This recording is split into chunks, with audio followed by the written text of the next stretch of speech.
When the world cries for peace and security, sudden destruction will come upon it. Could 2025 be the year the Virgin Mary's third prophecy of Fatima unfolds before our eyes? Catastrophic natural disasters, global conflicts, and moral decay eerily echo her divine warnings. This once distant prophecy now feels like an urgent reality. For over a century, the third secret has stirred fear, faith, and speculation. Its chilling revelations now align with the turmoil of our times. Are we witnessing the fulfillment of her dire message? Stay tuned as we delve into the truth of Fatima and its meaning for humanity today. When the world cries out for peace and security while lamenting its long history of wrongdoing, the sudden and cataclysmic destruction of a new Armageddon will descend upon humanity, leaving none untouched by its shadow. Sister Lucia do Imaculado Coracao, the last surviving witness to the miraculous visions, lived a life of devout service as a Carmelite nun. She passed away on February 14, 2005, at the age of 97, in the peaceful embrace of the convent in Coimbra, where she had resided since 1948. Her life was dedicated to prayer, reflection, and sharing the messages she had been entrusted with, a burden both heavy and sacred. Among the secrets revealed to the children, one stood out in its grave urgency.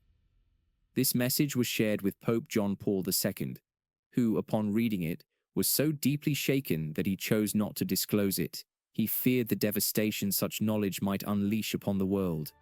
Yet now, another fragment of this prophetic revelation has come to light, not to incite panic, but to awaken humanity to the seriousness of its moral and spiritual decay. The time has come, the message implores, for humanity to face the truth with courage and humility. Lucia once recounted her conversation with the Virgin Mary. "Do not be afraid, my dear child.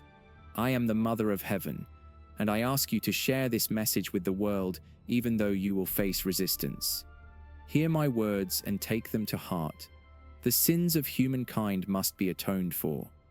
People must ask for forgiveness, not just for the sins they have committed, but also for the good they have failed to do. Humble supplication is required to mend the breach between heaven and earth." The secrets of Fatima. Despite Ratzinger's remarks, the mystery of Fatima and its secrets remains. At Fatima in 1917, Our Lady left such a remarkable sign of her presence in the extraordinary miracle of the sun that even non-believers, including secular journalists who had come to the scene to scoff, were convinced and converted. She also left 3 secrets. The third secret does not really emerge until 1943. In that year, Sister Lucia fell ill.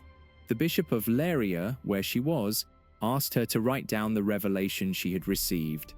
A year later, Sister Lucia sent the text to the bishop, who put it in an envelope, charging that upon his death it should be handed over to the Patriarch of Lisbon, Cardinal Cerejeira. He had so little interest in the secret, it is reported, that he never opened the envelope. In 1957, the envelope arrived in the Vatican via the Apostolic Nuncio to Lisbon, and it came to the desk of the prefect of the Holy Office. It is said that Pius XIII, though he had a great devotion to Our Lady of Fatima, never came to know the contents of the letter. It is known, however, that the head of the Holy Office, Cardinal Alfredo Ottaviani, carried the letter to John XXIII after his election in 1958. John had the text translated from the Portuguese, read it, and put the message back in the envelope. Ottaviani later said that John sent the letter into one of those archives which is like a bottomless well into which documents are dropped and never seen again. But Archbishop Loris Capovilla, Pope John's private secretary, has said that John, on the contrary, kept the letter in a box on his desk until he died. Pope Paul VI was cautious about Fatima. He visited the site in 1967, the 50th anniversary of the apparitions. But he always spoke of devotion to the Madonna of Fatima, not of apparitions. In Portugal that year, Sister Lucia asked to meet with Paul in secret, but he refused. It is known that John Paul II has read and meditated on the text and has shown the letter to Ratzinger, but neither man has ever spoken publicly about the contents except once. According to a report from more than 15 years ago, John Paul spoke about the third secret to a group in Fulda, Germany, on a visit there on November 17, 1980. His words were tape-recorded. What emerges is a picture rather more disturbing than the one painted by Ratzinger last month. In that private gathering, the Pope spoke of a troubling message, of predictions of oceans flooding entire continents, people annihilated suddenly by the millions from one instant to the next. We must be well prepared, the Pope said, for great trials in the near future, which can even require the sacrifice of our lives. And he explained why he had not made the message public. If a message announces that millions of people are going to die, one doesn't really wish to have it made public. Many want to know it only out of curiosity, but they forget that knowledge brings responsibility. John Paul then reached into his pocket and, in front of the astonished onlookers, pulled out his rosary. "Here is the medicine against this evil," he exclaimed. "Pray, pray, and don't ask any more questions. Leave everything else up to the Madonna." Still, John Paul has also expressed himself in a calmer way with regard to the third secret. In May 1991, he visited Fatima, and during a homily, told his listeners, "This is not an old world that is coming to an end, but a new one that is beginning. Perhaps the Fatima secret is a catastrophic one, but in the manner of the biblical prophets, in which terrible punishments are predicted, but the prophet ends always with expressions of hope and liberation. Perhaps this is the way Wojtyla and Ratzinger are now reading the third secret, as a message containing terrors, but also a final catharsis and new hope." This article was taken from the November 1996 issue of Inside the Vatican. Why the third prophecy of Fatima is about to unfold in 2025. "For the wrath of God is revealed from heaven against all ungodliness and unrighteousness of men." Romans 1:18. As we approach 2025, could the third prophecy of Fatima, veiled in mystery for over a century, finally be coming to pass? The Virgin Mary's warnings, delivered in 1917, foretold a time of darkness, upheaval, and divine judgment, a time eerily resembling the world we see today. Consider the signs. Climate disasters intensify, with unprecedented hurricanes, wildfires, and droughts reshaping our planet.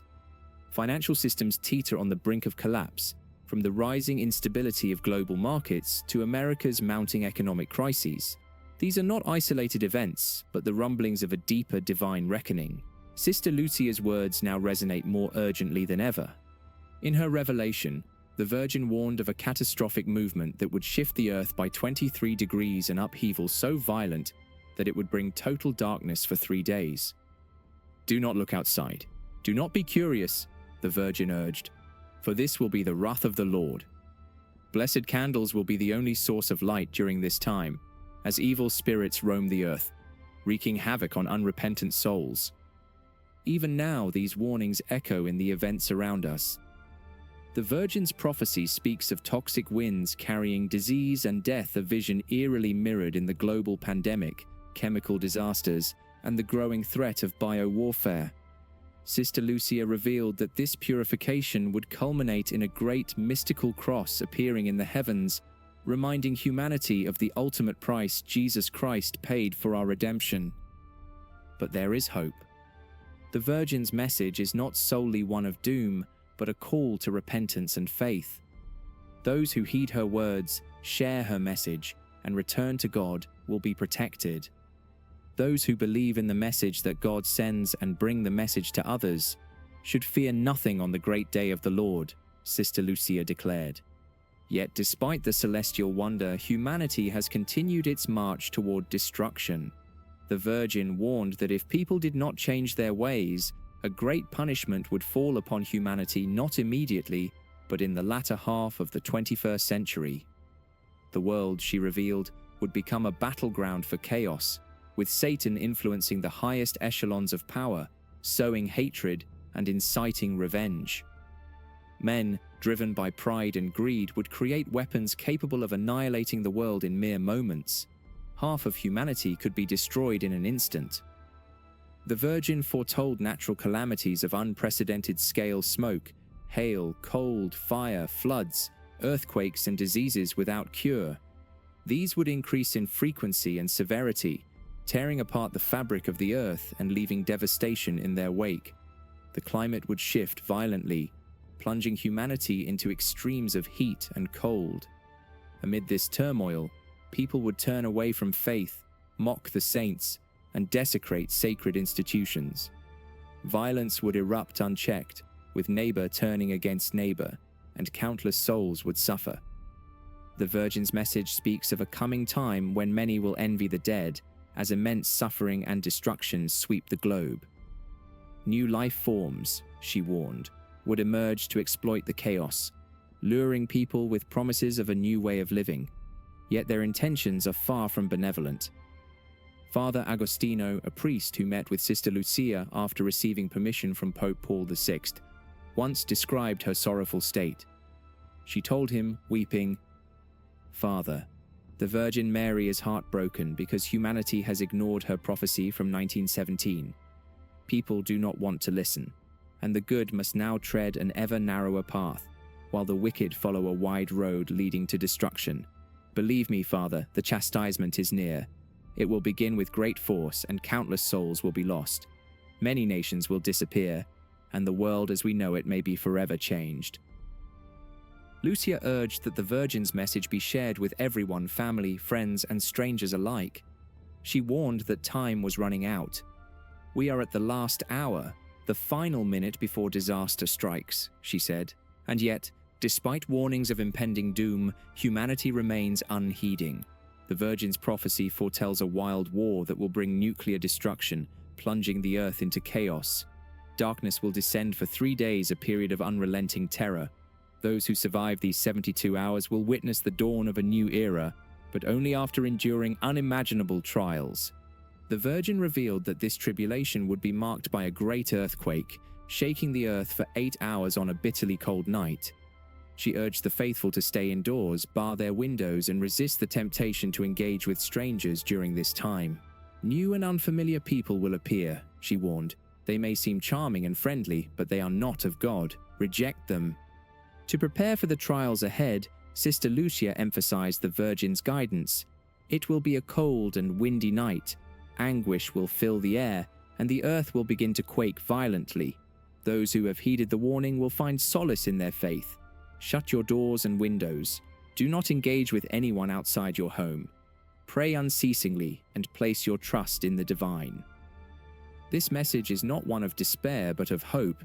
It is a call to action, an invitation to return to the light of God's grace. Humanity still has a choice: to turn back from the path of destruction, to atone for its sins, and to embrace the teachings of love and charity exemplified by Christ. For those who listen, there is the promise of redemption. But for those who ignore this urgent plea, the consequences are unimaginable. Time is fleeting, and the choice is ours to make. Will we heed the call and change our ways, or will we continue down the road to ruin? Did John Paul II consecrate Russia to the Immaculate Heart of Mary? As had Pius V, John Paul II decided to consecrate not only Russia, but also the entire world to her Immaculate Heart. After he read the third part of The Secret, he decided to journey to Fatima on May 13, 1982, and there performed the act of entrustment.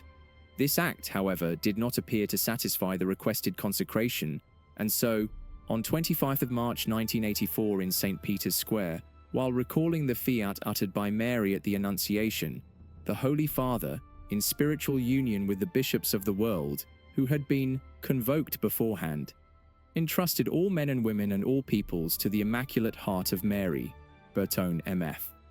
Sister Lucia personally confirmed that this solemn and universal act of consecration corresponded to what Our Lady wished. Yes, it has been done just as Our Lady asked on 25 March 1984, letter of 8 November 1989. Hence any further discussion or request is without basis. Bertone, MF. On June 13, 1929, at the convent chapel in Tuy, Spain, Lucia had another mystical experience in which she saw the Trinity and the Blessed Virgin. Mary told her, "The moment has come in which God asks the Holy Father in union with all the bishops of the world to make the consecration of Russia to my Immaculate Heart, promising to save it by this means." S. Zimdars Schwartz, Encountering Mary, 197. On October 13, 1930, the Bishop of Leiria, now Leiria Fatima, proclaimed the apparitions at Fatima authentic and worthy of assent. How was the secret of Fatima written down?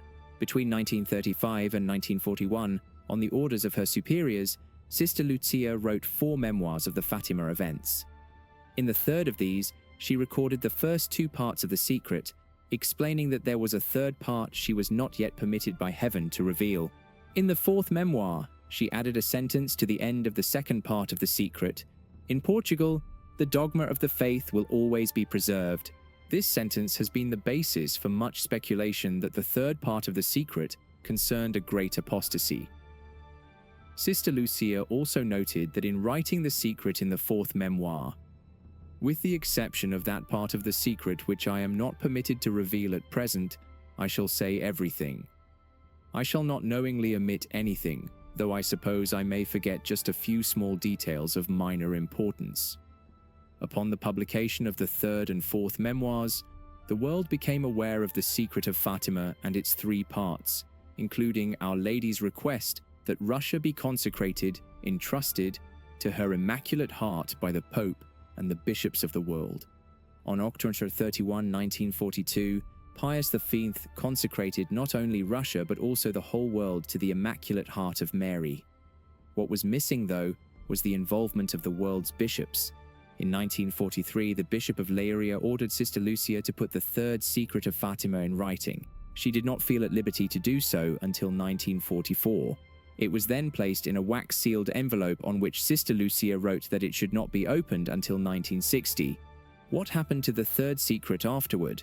The secret remained with the Bishop of Leiria until 1957, when it was requested, along with photocopies of Sister Lucia's other writings, by the Congregation for the Doctrine of the Faith. According to Cardinal Tarcisio Bertone, the secret was read by both Pope John XXIII and Pope Paul VI. See The Message of Fatima, Message Sef, Introduction. John Paul II, for his part, asked for the envelope containing the 3rd part of the secret following the assassination attempt on 13th May 1981. Ibid. He read it sometime between July 18th and August 11th. It is significant that John Paul II did not read the secret until after the assassination attempt was made on his life. He notes in Crossing the Threshold of Hope, 1994, and thus we come to May 13th, 1981, when I was wounded by gunshots fired in St. Peter's Square. At first, I did not pay attention to the fact that the assassination attempt had occurred on the exact anniversary of the day Mary appeared to the 3 children at Fatima in Portugal and spoke to them the words that now, at the end of this century, seem to be close to their fulfillment. After reading the secret, the Holy Father realized the connection between the assassination attempt and Fatima. He has since consistently attributed his survival of the gunshot wound to the intercession of Our Lady of Fatima. It was a mother's hand that guided the bullet's path, he said, and in his throes the Pope halted at the threshold of death. Meditation from the Policlinico Gemelli to the Italian bishops, May 13, 1994. Thank you for watching and journeying with us today. If this video touched your heart, please like and subscribe to our channel to continue exploring these stories of faith together. Your support allows us to reach more souls with God's message of love and hope. We would love to hear from you. Share your thoughts and prayers in the comments below. Together, let us spread this light by sharing the video with others, bringing them closer to God's promises.